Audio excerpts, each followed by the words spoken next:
Hey guys, welcome to a Warcry battle report video.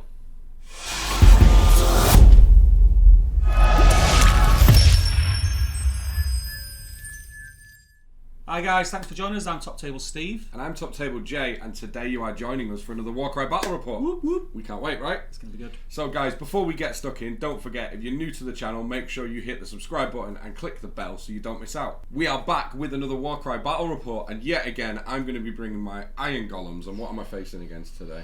The Untamed Beasts. Purely because we can't get hold of the rest of the toys yet. Yet. But we cannot get enough. I reckon I'm about 30 games in.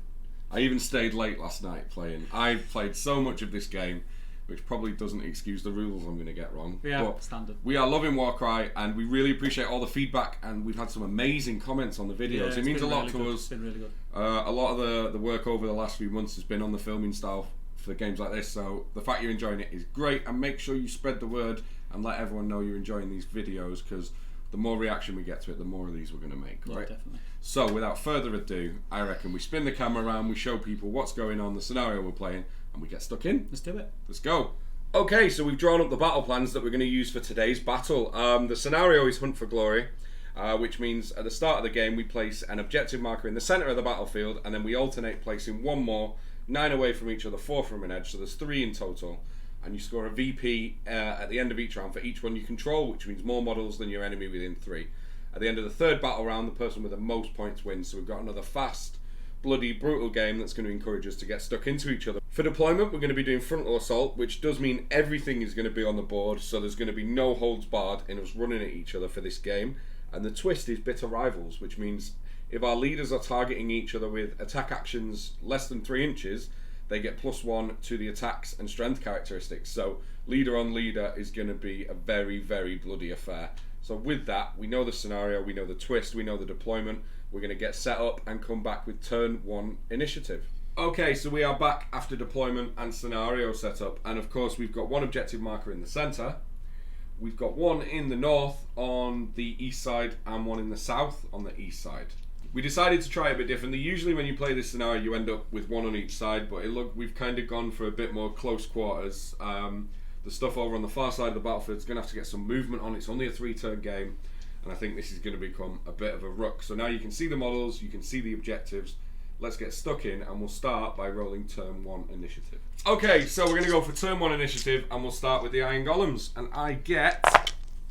big roll for the Iron Golems turn 1. No initiative, but I get 3 doubles. Let's see what the Untamed Beasts are going to do. Okay, so the initiative roll for the Untamed Beasts.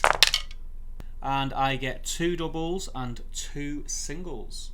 So as it stands, the Untamed Beasts have initiative because I've got 2 singles. I'm going to use my wild dice, and I am going to make my double 6 a triple 6, which still leaves me with 2 singles, so it should guarantee the initiative. Yeah, I can't compete for initiative, so what I am going to do is I'm going to pop my wild dice into my double 5 to make it a triple 5.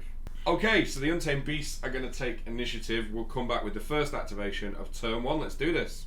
Okay, so for the first activation, I'm going to double move with my Plains Runner, the one that deployed with my Heart Eater, so I'll do that now. Okay, so my first activation is going to be the Iron Legionary with the shield, and he's going to take the weight action, and we hand back over to the Untamed Beasts. Okay, so my next activation, I'm going to activate First Fang. My first activation with him is going to be a move activation. So as you can see, I've only moved an inch or so forward, which gets me to within 8 inches, which is my ranged attack distance of the Ogre Breacher. I am now going to use my triple. So I will be using the Untamed Beast special ability of Harpoon Snag using my triple. This fighter makes a bonus attack action. After that attack action, the fighter targeted by that attack action makes a bonus move action directly towards this fighter, as if they were jumping a number of inches equal to the value of this ability. So I will be pulling them towards me 6 inches, and it is an attack action, so we will roll now to see if it inflicts any damage. Strength 4, toughness 5, needing 5s. So 1 crit equates to 5 damage. Okay, so now he's inflicted that damage. He does get pulled forward 6 inches towards my fighter. And that is the Ogre Breacher pulled 6 inches forward. I will now use my second natural activation. Okay, second activation, I'm just going to do a move action. And he's moved down onto the ground floor level. He's moving as quickly as possible away from that Ogre Breacher.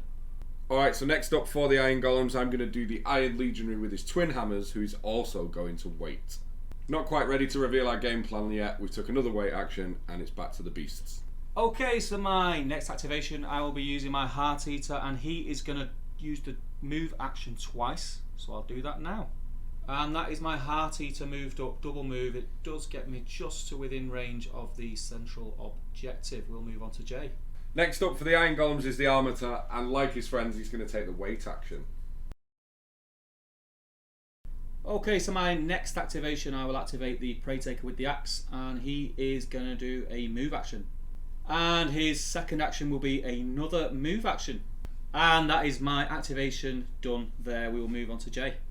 So the Armator's going to go and clear his wait token to use his second action, and it's going to be to move. And that's the Armator now activated. Okay, so my next activation, I will be activating the Plains Runner, who is tucked in behind the terrain. I'm kind of running out of activations now, knowing that Jay has got a few that he can counter me on. There's probably a couple of models that previously I would have waited, but I've jumped the gun. But there we go, that's live. So I will move him first using a move action. And that's his first action. And for his second action, I will use another move action. Okay, so that very, very brave Plains Runner has kind of got into the engagement within an inch of these two enemy models. I'm hoping that this plan plays out, but we'll see. He might just be a sacrificial lamb. We'll move on to Jay next. Okay, so I'm going to activate the Signifier, and I think we can do some damage to this Plains Runner. And the first thing I'm going to do is trigger Onslaught using my double, which will add +1 to the Signifier's attack characteristics. His first action is going to be to make an attack, and because of Onslaught, it's now 4 dice at strength 4, hitting toughness 3, so I need 3s. Yep. Let's see what he can do. He gets a crit and a hit, which is 6 damage. Ooh. Second action, he's going to attack again and try and finish the Plains Runner off. And he gets him with 3 hits and a crit for 10 damage. Boom.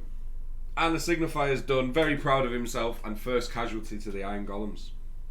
Okay, so next activation, I will be activating the Prey Taker still over here in the corner near the objective, and he is going to be using the wait action. I'm going to activate my Iron Legionary with the shield, and he's going to wait. Okay, so next activation, I'm going to activate my final Plains Runner, and he is going to wait. Okay, so I'm going to revisit the Iron Legionary with shield on the east side of the board, and he's going to reactivate, clearing his wait action, and take a move. Move done, just putting himself inside the scoring zone, just to ensure we've got that one locked down this turn, and then it's back to the Untamed Beasts. Okay, so my activation this turn, I'm going to be using my second action on my Prey Taker, who used the wait action previously, and he's going to move. And he's just moved up the terrain, and that is his move done. So we're going to go back to the Iron Legionary with twin hammers. He's going to clear the wait, and he's going to use his next activation to make a move. And the Iron Legionary with the twin hammers has just moved to the max of 3 of the objective in the centre, and he's done. Okay, so next activation, I'm going to be activating the Rock Tusk Prowler, and I am going to get a little bit more aggressive. I'm really running out of ideas of how to deal with these weight tokens, so yeah, let's do it. So my first action will be a move action. Okay, so the Rock Tusk Prowler has used his move action to get to within an inch of the Drill Master, but just slightly out of the inch melee zone from the other warrior who is waiting. Okay, so the Rock Tusk Prowler is going to combat here. So he has 4 dice, strength 4, Toughness 4. so needing 4s. Correct. Here we go. Oh, So Lord. that is 1 hit and 2 crits, which is a total of 12. Ouch. That leaves the Drill Master on 3 wounds. And that is the end of the Rock Tusk Prowler's activation. Okay, so after that horrible attack from the Rock Tusk Prowler, leaving my Drill Master, who is one of my main get work done pieces, on 3 health, I'm going to have to activate her now. And the first thing she's going to do is take a disengage action. Okay, disengage movement done, and I have been debating about whether I heal her, but if I heal her I can't get her in the scoring zone, so I'm not going to heal her, but she's going to take a move. And the Drill Master is still in bad shape, but she's in the scoring zone and she is done. Okay, so now I'm going to activate the Plains Runner, which I still have on the wait action. And I will move him now. And that is the Plains Runner done. Let's move on. Okay, so I'm going to go with the Dominar, and I'm going to spend my double to rush. So he has a base move of 5 now, and he's going to take his first action to move. First action's a move, his second action will also be a move. And the Dominar rushing into the middle now to try and get in the way of saving the Drill Master and just give Steve some more choices. My game plan was going perfectly until I realised the Drill Master, who I chose not to heal, is in range of one of his characters. So Steve's going to come back and we'll see how that pans out. Okay, so my last activation is with my Beast Speaker. And the first action before I make any more decisions is obviously going to be a move action, so I will do that now. Okay, so before my second action, I am going to use my final double, which is a double 2, and I'm going to activate Beastmaster. Beastmaster, pick a visible friendly fighter within 4 inches with the Beast Room Arc, which the Roctus Prowler does have. And this fighter makes a bonus attack action, so we'll do that now. So the Roctus Prowler needs 4s to inflict wounds against Jay's leader. Let's see what he can do. Oh, he's done it again. And that is 2 crits, which equates to 10 damage. And a hit, so it's an extra 2. So 12 altogether. Okay, so after that was pretty successful. I'm happy with that. I am now going to whip the Drill Master. She gets 4 dice. She's range 4 and it's strength 4. So I'm needing 4s to wound. Correct. So hopefully I can take a model off the board here. Let's see how we do. It's just 1, which equates to 1 wound. Okay, so unfortunately I wasn't able to achieve what I wanted to, but I'm pretty happy overall with how the damage output from the Roctus Prowler went in that turn. So we'll move on to Jay. Okay, so now I've got 3 reigning activations without worrying about retaliations. I'm going to go with the Iron Legionary with Shield, who's going to clear his wait action and take a move. Okay, so the Iron Legionary has flew straight into the Beast Speaker, hoping to at least tie up for the start of next turn. And now we'll come back with my Ogre Breacher, which is going to be the last activation of turn 1. Okay, so last activation of the turn, the Ogre Breacher is going to go. And before he goes, I'm going to spend my triple as a double to trigger Rush to give him the extra movement to get in. And his first action is going to be a move. Okay, so that's his first move action, and then he's going to take his second to move again. Okay, so he's taking his second move, and there is a serious scrum going on in the middle now, and that signifies the end of turn 1, so we'll have a quick recap and get into turn 2 initiative. Welcome, so that is the end of turn 1, and a very tactical turn 1. Game of chess, that. It was a game of chess, definitely. I've been playing a lot of this game, and I've really saw the kind of the benefit of the wait action. If you're already in very close proximity to what you want to achieve this turn, waiting and just out-activating your opponent and forcing them to show their hand first, I think is pretty powerful, and it definitely put you on the back foot, I think. Well, I've not played... I've only had a couple of games, 3 or 4 games, and I've not come up against anyone who's waited. So it was like, hey, what's this? What's he doing? What's going on here? No, absolutely. So it made me have to think a lot. It did put me on the back foot. I think it achieved what it meant to. I was very fortunate with the Roctus Prowler. Yeah, I think I was very confident until you over half killed my boss and very closely killed my Drill Master. Yeah, that panicked me. It ended 2-1 to you. It did. Because you had more on the centre. If that final attack would have killed the Drill Master, it would be 1-1. That would have been 1-1, which was the plan. I would have been over the moon with that, with that outcome. But now everything's in, like I say, sort of in melee range.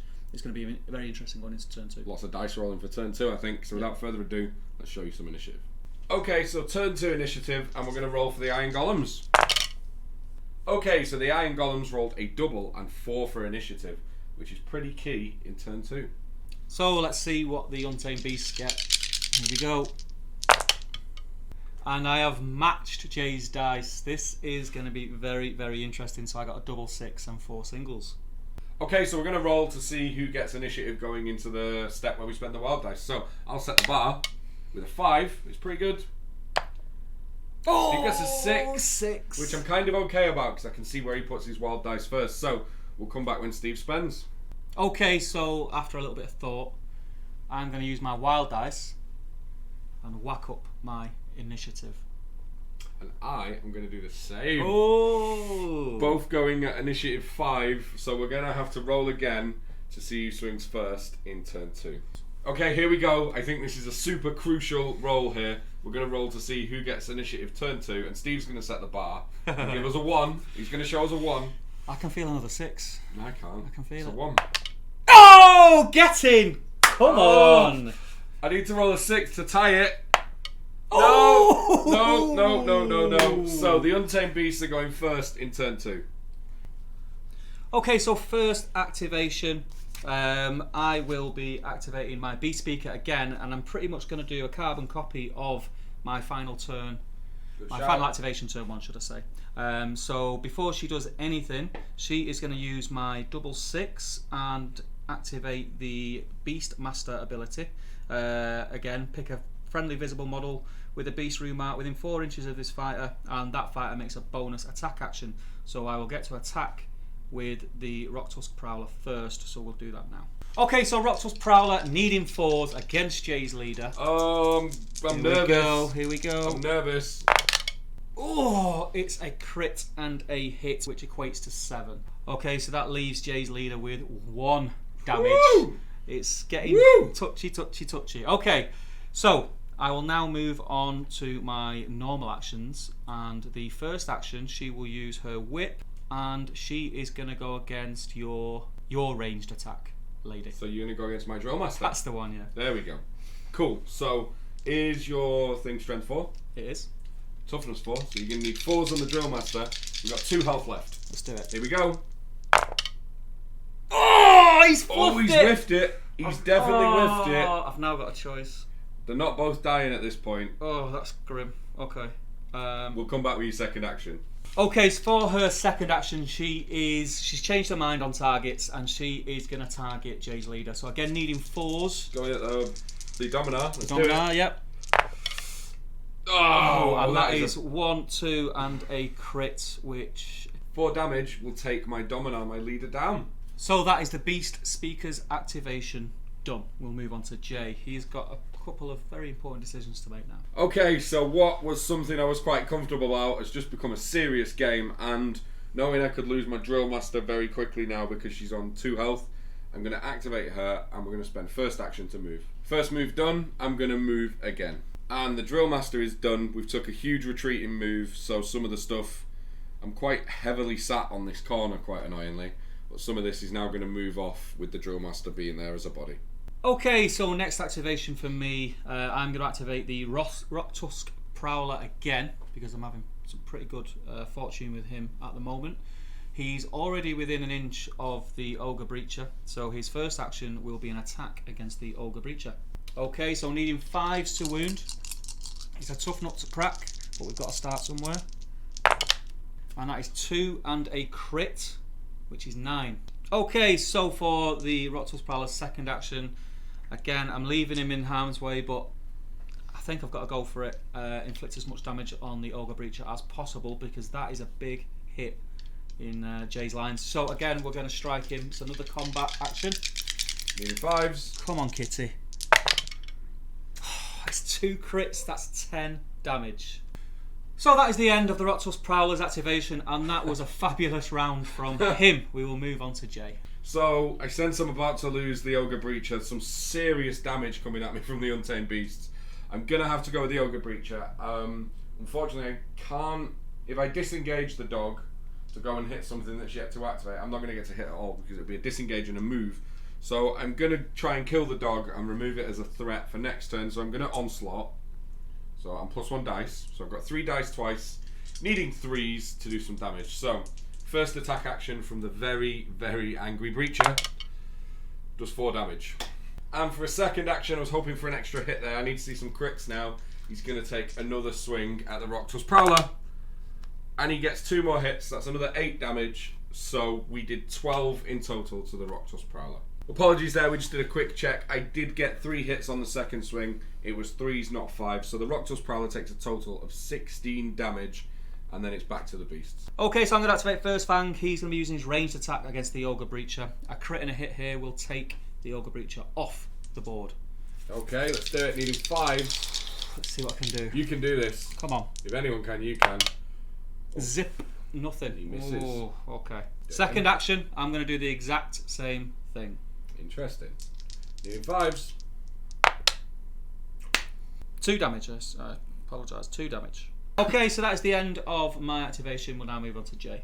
Okay, so I'm going to go with the Iron Legionary, and he's going to spend his first action to move. Okay, so he's taking a move, of course, ending closer to the Beast Speaker, but also putting himself engaged with the Planesrunner, and he's going to hit the Planesrunner for his second action. Okay, so we got 2 dice at Strength 3 against Toughness 3, so we're going to need some 4s here. And we get 1 hit, which is 1 damage. With that, the Iron Legionary is done. Okay, so activation for the Untamed Beasts. I am going to activate my Heart Eater, and he's going to do a move action first. That is his move action done, and now he is going to strike the Ogre Breacher. Okay, so needing 5s. Here we go. Oh, and it's a dud. He's whiffed it. That's not good. This is the problem with the Ogre Breacher. Unless you get crits, you're not doing anything. So that is the end of my activation. Okay, so I'm going to go with the Iron Legionary with the Twin Hammers, and he's going to spend his first activation to move. Okay, so I'm going to use my second action to make an attack on the Roctus Prowler. Strength 3, Toughness 4, so I need 5s here to do some wounds. Oh, and we get a hit and a crit, which is 4 damage. Which will kill him. And that does very luckily take the Roctus Prowler down. And I've got to say, I've just breathed a sigh of relief. I needed that, and that is the Iron Legionary with the hammers done. Okay, so I'm going to activate the Planesrunner, which is tucked in behind the steps, and he is going to be attacking the warrior with the shield. Okay, so needing 5s with 3 dice. Come on. Oh, there's 1. Just the 1, so that's 1 damage. And obviously his second activation, he will be swinging again. Here we go. And that's nothing. I've used up all my 6s early on. Jay's smiling. All is not lost. And I take a total of 1 damage on the Legionary. And that is the end of my activation. We'll move on to Jay's turn. Okay, so next up I'm going to activate my Iron Legionary, and he's going to spend both actions to move. And with that, the Iron Legionary is done. He's rushing forward to be able to help contend on turn 3. Okay, so my next activation will be my Prey Taker with the sword, who's on the top of the terrain. And his first action is going to be a move action. And that is his first move action, and his second action will also be a move action. And I'm going to block the door to stop a rush towards the objective, which I currently hold on the north edge of the board. And that is my activation done, so we'll move on to Jay. Okay, so I'm going to go with the Signifier in retaliation, and his first action is going to be to move. So, for my second action, the Signifier is now moved into the doorway, and he's going to take a swing at the Prey Taker. And my strength for this attack is 4. What's your defense? My defense is 4. Cool, so we're going to need 4s on this. See if we can start putting some damage out. We get 2 hits, which is going to be 4 damage. And with that, the Signifier is done. We're going to go back to the Untamed Beast and see what they've got in store for us. Okay, so for this activation, I'm going to use my last Planesrunner, and his first action will be a move action. And his second action will be a move action. And he finishes his move in range of melee of the Ogre Breacher. Okay, so the Armator is going to go for the Iron Golems. I'm going to spend my first action to move. And with his first action done, I'm going to spend the second to move. And jumping up onto the ledge to give himself some more movement options for next turn, the Armator is done. Okay, so my final activation this turn is with the only model left, which is a Prey Taker, and his first action will be a move.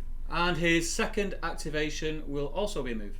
And that is the end of my activation. That is also the end of turn 2, so we'll stick the camera back on us, we'll have a quick chat about how it went, and then we'll get into the final round. Okay, so that's the end of turn 2, and it was a very, very touchy round. That was a stressful turn for the Iron Golems, I'm not going to lie. That initiative roll was huge, and I was quite lucky to not lose both the Drill Master and the Dominar, but losing key pieces like that, and then the Rocktooth Prowler is just insane, man. Yeah. The damage output this guy, I think every time the dog has attacked, I call it the dog, like it's just been 2 crits, 10 damage, then the hits on top. Like it's been relentless. Nearly 1 shot in an Ogre Breacher is a serious achievement, and I'm lucky that the Ogre's alive, if I'm very honest. Yeah, well, I mean, going into turn 2, I had a solid plan, and I think the plan was solid. Yeah, no, it's definitely. Just then that the dice then let me down on this turn, unlike last turn, which kind of just done really, really well.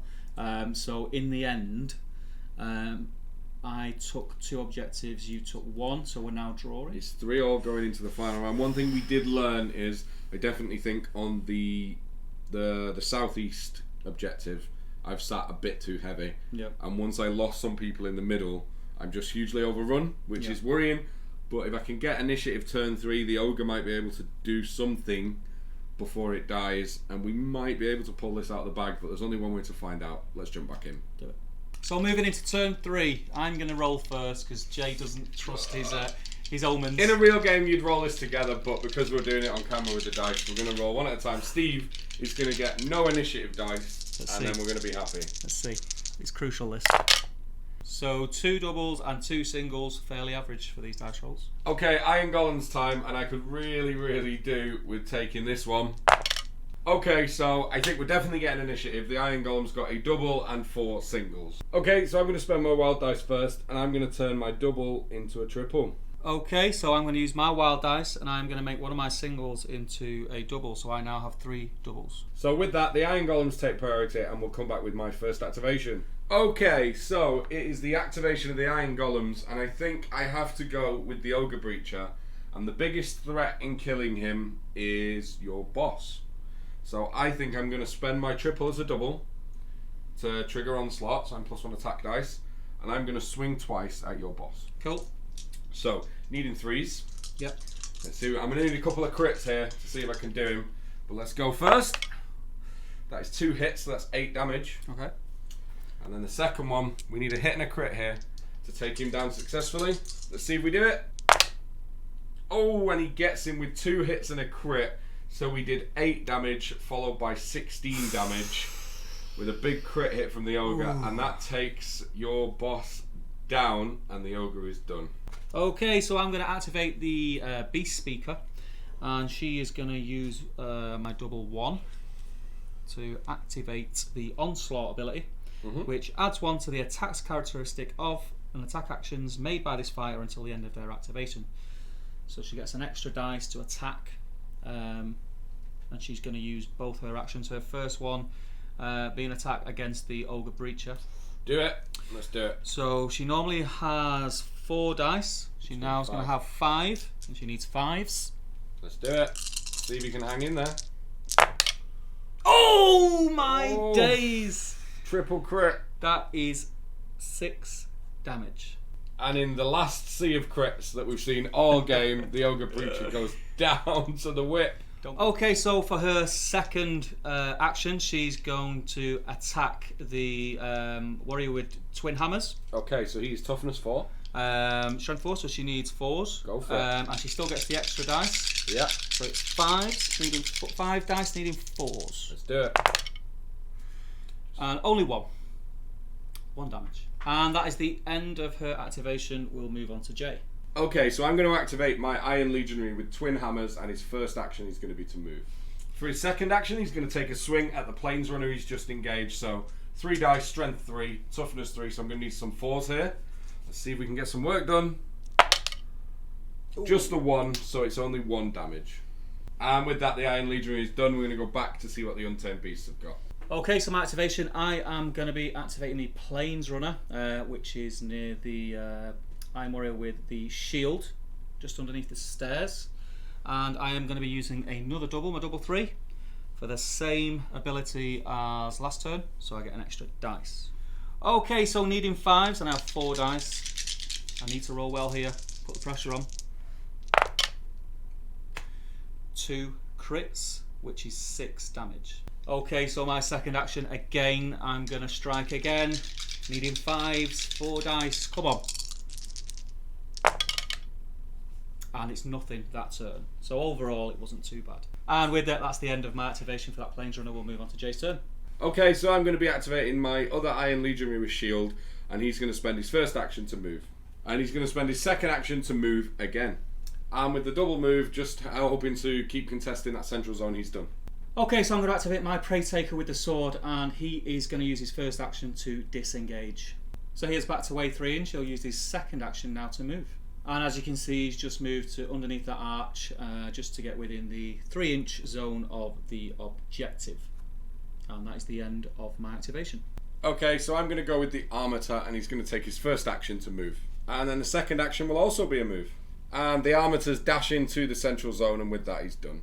So I will now activate my Plains Runner, who is already in melee range of the Twin Hammered Warrior. I'm going to use my final double 6, and I'm going to use Onslaught, so I get +1 dice. Cool. So you are toughness 4. 4. So I still need 5. Still need 5. So I needed 5. See if you can hang in there. Come on.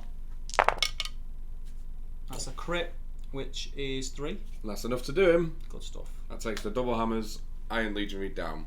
And his second activation, I'll just do a move action for what it's worth. And that is the end of the Plains Runner's activation. I'm going to go with my Signifier, and he's going to take the wait action. Okay, so I'm going to activate my first Fang, and his first action will be a move. So he's moved on to the steps, and from there his second action is going to be an attack action with his harpoon, and he's going to shoot at the warrior with the shield and hammer. Okay, so I'm needing 5s on 2 dice. Here we go. It's a crit, so that's 5 damage. And that is me done. We'll move on to Jay. Okay, all is looking lost, but we're going to do the Signifier's second action, and he's just going to stand still, and that's him done. Okay, so my last activation, I will be activating my Prey Taker, and he's going to move just to get into contention for the centre to guarantee that centre objective. And that is the end of my activation. Okay, so last activation of the game, and the Drill Master's going to go, and the first activation is a move. And second is going to be another move. And with that, that is the end of turn 3. And looking at it, the Untamed Beasts control the centre and the northeast objectives, while the Iron Golems only control the southeast. So that makes it a 5-4 victory for the Untamed Beasts. Didn't see that coming, and we'll chat about it now. And there we have it, another win for the Untamed Beast. And I'm not going to lie, we thought we were going to get 3 or 4 games played today, but that was a serious thinking game. Something that relies so heavily on position. Yeah. Like, it was like chess, wasn't it? Like, so kind of recap for the game. Turn 1, I thought I had this game in the bag. Yeah. Once I did all those early wait actions and waited for you to kind of fully reveal your hand, I was like, cool, I've got control of this game. I don't think he can get what he needs to done in 2 turns. And then the Rocktusk Prowler went. And the Rocktusk Prowler, basically, towards the end of turn 1, at the start of turn 2, just destroyed all my key pieces. I think you've got really great synergy between your Beast Speaker and the Rocktusk Prowler. And the Rocktusk Prowler hits like a ton of bricks. It's got like 5 on a crit, or 6, He's pretty much the same stats as the leader. So yes. He's a heavy hitter. He's got 20 damage he can take a beating. And it is the synergies, the special rules where certain models can make him get a free combat, or the Beast Speaker's within range. really good. It was a tough game. It's probably, like I said, as I mentioned before, I've not played many games. That was the longest game we've played by an absolute mile. I had to think a lot about that, and I took that by the skin of my teeth. I rolled a lot of crits. My damage output was big, but then towards the end of the game, it was swinging back the other way. Yeah, when the ogre didn't fall, turn 2, that was bad. I was like wicked, and then of course he did like 24 damage straight onto your leader. It was interesting. I was doing the math, and if the rolls were the other way around, the first one would have killed the leader just dead, and then the second one could have took something else out.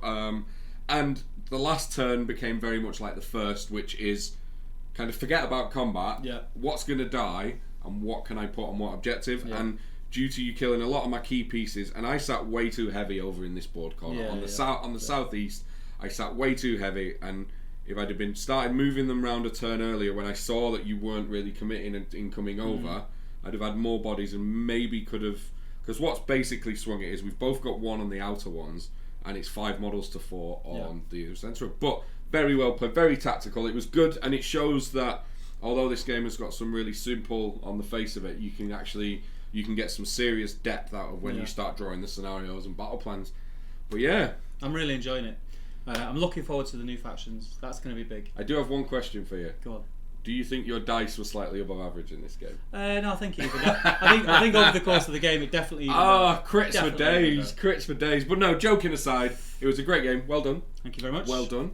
So that's been Top Table Gaming with another Warcry Battle Report. Make sure you subscribe, hit the bell so you get all the notifications. And as always, I've been Top Table Jay. I've been Top Table Steve. And we will see you in another Warcry Battle Report very soon. Bye bye.